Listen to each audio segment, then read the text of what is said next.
If you love chocolate, I have the cake for you. I love this chocolate cake with chocolate buttercream because of how the bitterness of the real cacao balances nicely with those sweet notes. This is chocolate on chocolate on chocolate. Let's get into it. In this chapter, I'm gonna show you how to make my chocolate cake with chocolate buttercream. We're gonna learn how to sift all of our dry ingredients. We're gonna learn how to melt our chocolate on a double boiler. Cream everything together, and we're gonna finish with these delicate little chocolate curls atop. This cake is classified as bitter on the Flavor Star. I use the term Flavor Star to profile what flavors are most prominent on your palate. And in this case, that comes from the presence of the bittersweet chocolate and the real cacao powder. Let's melt off our chocolate.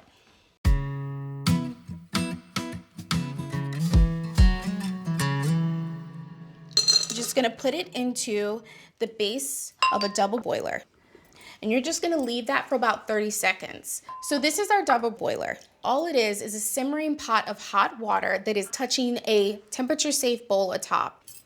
And because it's been a couple seconds, I'm just gonna move it around and see how it's already melting down beautifully, but not sticking to the sides. Even though it may seem a little bit intense, the reason I love to do the double boiler method is because if you melt your chocolate in the microwave, it is cooking even after you've taken it out. With this, I can see everything that's happening. Oh, look at how velvety that is. It's silky and glossy just like we want, and there's no bits or pieces left unmelted. This is ready, it's all done. So I'm just gonna grab a bowl because we're gonna reserve half for later on to use in our buttercream. We're just gonna pour in half. All right, that looks great. And now we're gonna sift our dry ingredients.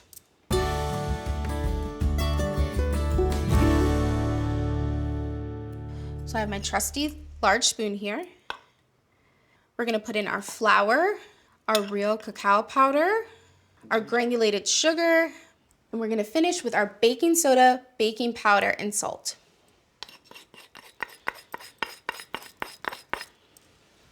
And now we sift. So the reason that I like to sift my dry ingredients is because it causes a certain light and airy texture for your cakes, as well as removing any unnecessary clumps that you definitely don't want in your batter. Woo! Get that cacao and sugar dust happening. I like to think it's dancing. All right, I think we're good. So I have a large piece of parchment paper that I'm gonna place down, and I'm going to take my sifted ingredients and I'm going to line lengthwise the base of the parchment paper. I kind of make a funnel technique so that it's easy to pour in. So we're just gonna go kind of slow.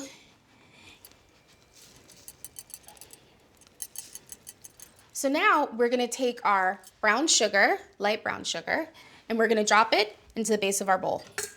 And next goes in our melted butter. Start on low. As the sugars dissolve, we're gonna crank up the speed to high. Okay, that should be good. And we're gonna let this go for about 2 minutes.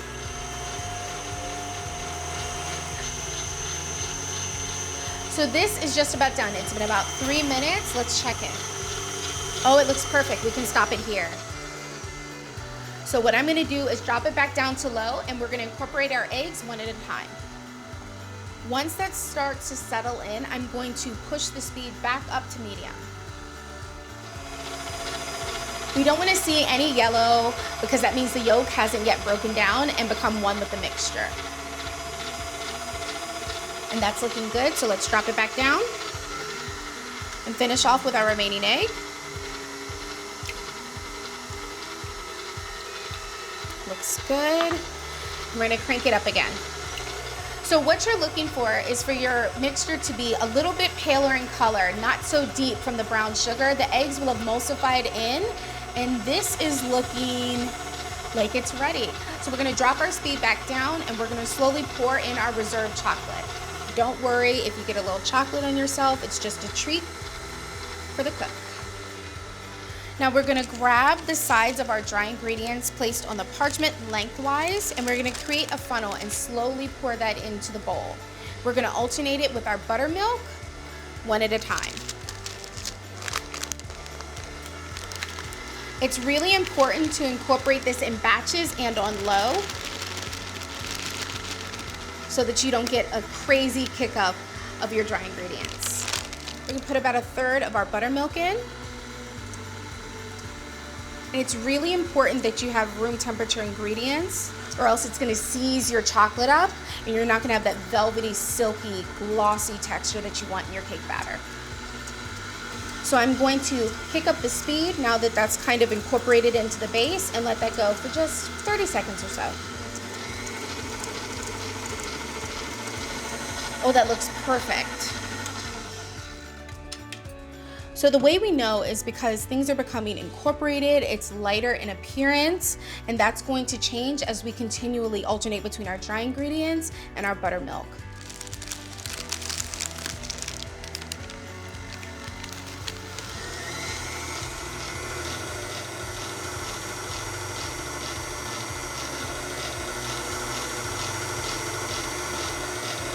All right, so let's check on our batter. Oh, it's looking beautiful. It's almost there. So let's turn this off. Ooh, gorgeous. So now we're gonna pop in our vanilla extract and 1/4 cup of hot water. So I'm just gonna use some of this slightly cooled water that was left over from our double boiler. We're gonna pop that directly into our bowl.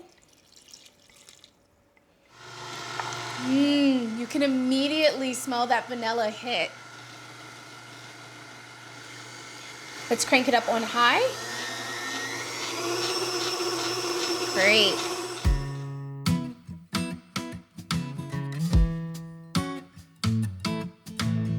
Let's check on our batter. Oh, it's perfect. Let's stop it here. So this has been going for about 2 minutes. I'm gonna let this rest, and then I'm gonna grab a glove because I'm going to butter, flour, and line our pans with parchment paper. I'm gonna take a healthy knob of butter and just drop it in. So I'm using 3 6-inch round pans because I just wanted to make a really simple and beautiful layer cake. You want to very liberally coat your butter around the entire inside of your pan. And this is very important. After butter, you're going to put your parchment back in, then you're going to introduce flour. Okay, so now that I've buttered and relined all of my pans with parchment at the base, I'm going to dust them with a little flour. And I'm going to show you a little trick that I do when I'm working with more than one cake pan. I'm gonna slide my next in line right beneath so the flour can fall into it. So you're just gonna lightly tap and rotate so you can cover the sides of your pan with flour. And this all lends itself to helping your cake slide out effortlessly. Okay, let's check on this beautiful batter. Ooh, yes, that's exactly what we're looking for. I won't tell anyone if you taste it at this point. I know you want to. Pop this off, scrape down our sides, and see how we're doing. Oh, wow.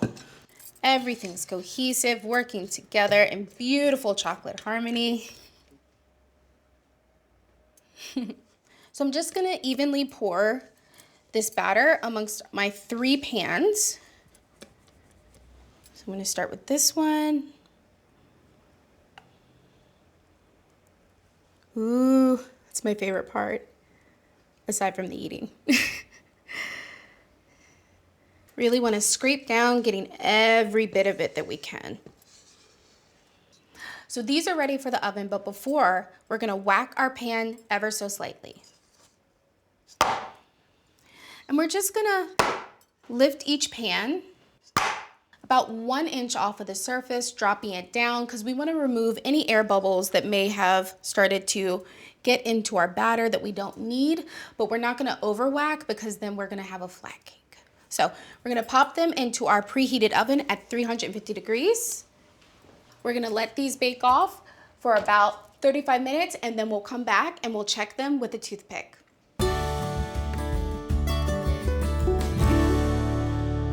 So these have been baking off for about 35 minutes. I'm going to take a toothpick and insert it directly into the middle of the cake. What we're looking for here is for it to come out clean or with minimal crumbs. Some crumbs are okay, especially with chocolate cakes. What we don't want is any wet batter. I'm going to push to the center.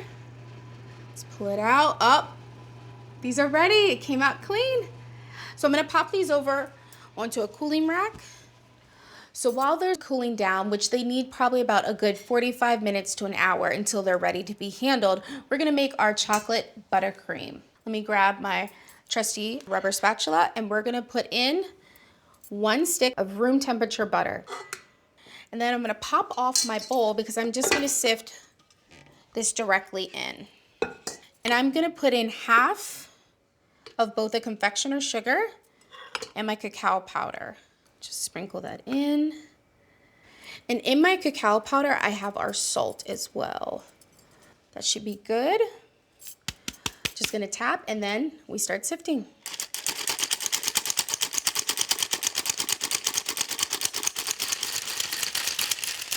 Okay, I think that's pretty much it. I'm gonna just set this over to the side. And we're gonna get our bowl back on our stand. So let's start on low. As that slowly begins to incorporate with the butter, we're gonna turn our speed up to medium. And then we're just gonna do that for about 1 minute, and then we're gonna put in the rest of our confectioner's sugar and our cacao powder, and then we're gonna let that slowly incorporate as well.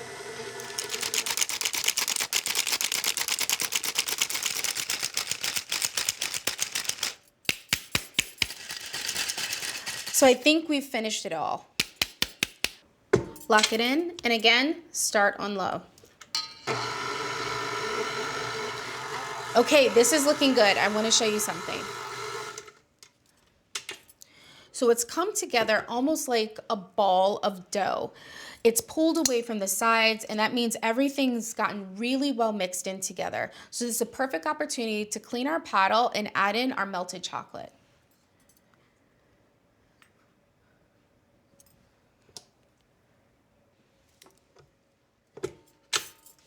And then we're gonna start on low and then move right back up to medium. Now on medium, we're gonna let that incorporate and get all lovey-dovey together for about 1 minute. Scrape down our sides one more time and then add in our heavy whipping cream. Okay, so it's been about a minute. This looks perfect. Let's stop it here. Grab our trusty rubber spatula. Pressing that down a little bit more, and we're gonna put our heavy whipping cream in.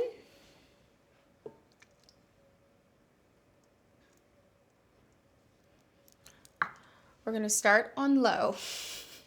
We do not wanna be splashed with our heavy whipping cream. Once it begins to incorporate, we're gonna set it on high for 3 minutes. We're gonna walk away and not touch it.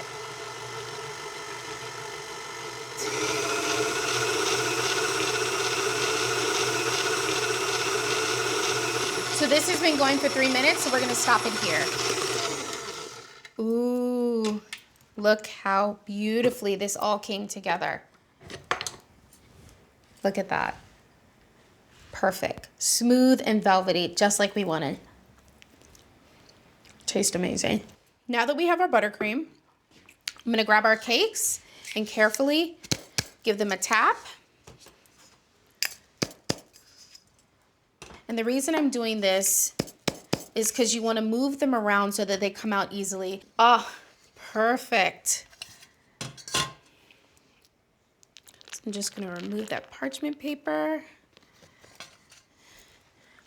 And then what we're going to do next is just level these out so that when we stack them, they're going to be all even.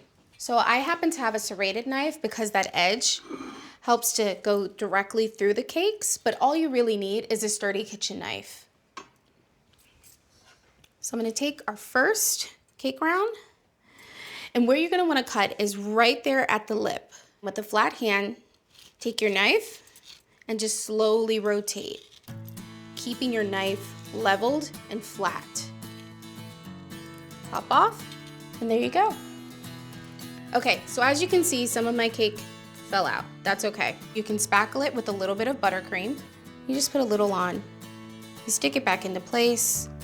No one will ever be able to tell the difference. So I'm gonna grab a dollop of that delicious buttercream we have made.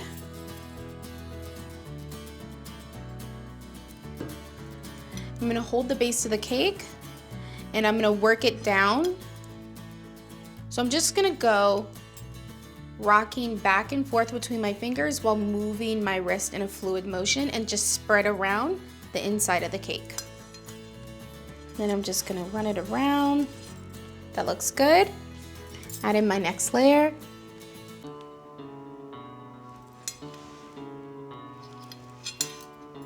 Get another dollop.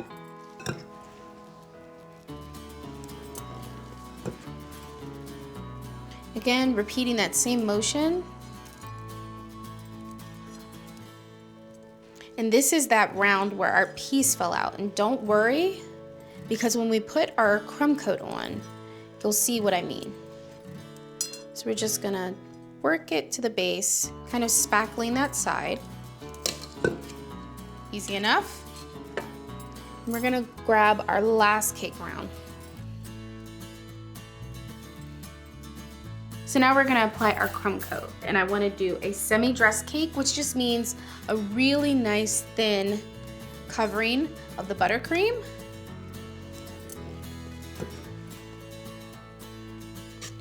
If you see the chocolate crumbs start to gather, don't worry, that's kind of the appeal of this cake in particular. It's just chocolate on chocolate on chocolate.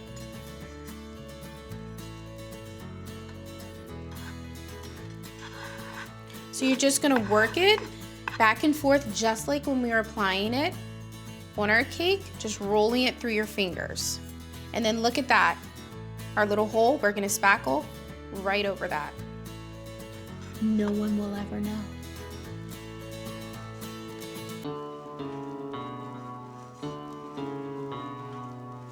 So now we're gonna use full broadside, and we're just gonna drag around so that we can have that semi-dressed look to our cake. We're just gonna smooth off and drag off any excess because I want some of the cake to actually peek through. It's coming together really nicely.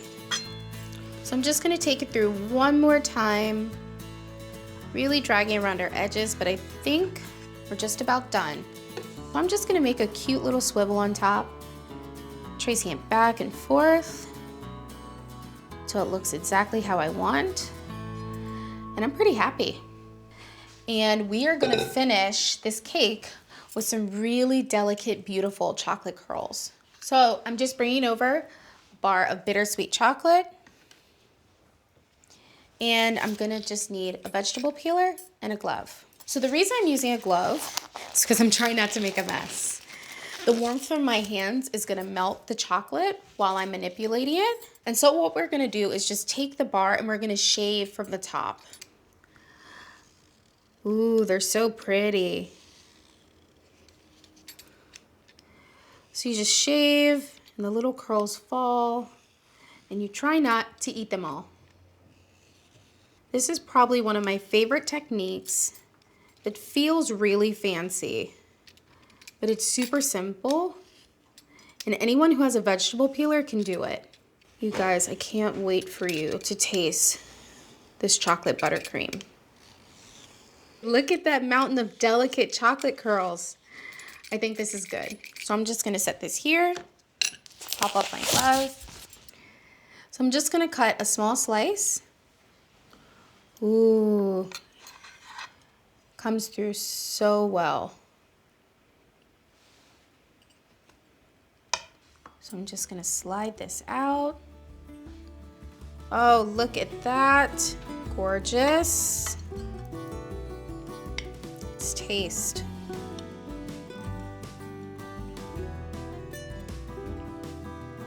Oh my God. It's so moist, so smooth. Definitely chocolatey. So in this chapter, I showed you how to make my chocolate cake with chocolate buttercream, which is a bitter flavor star. We learned how to melt down our chocolate, sift all of our dry ingredients, bake it off, put together our chocolate buttercream, and finish with those beautiful and delicate chocolate curls. Hope this cake gives you a new appreciation for the true essence of chocolate.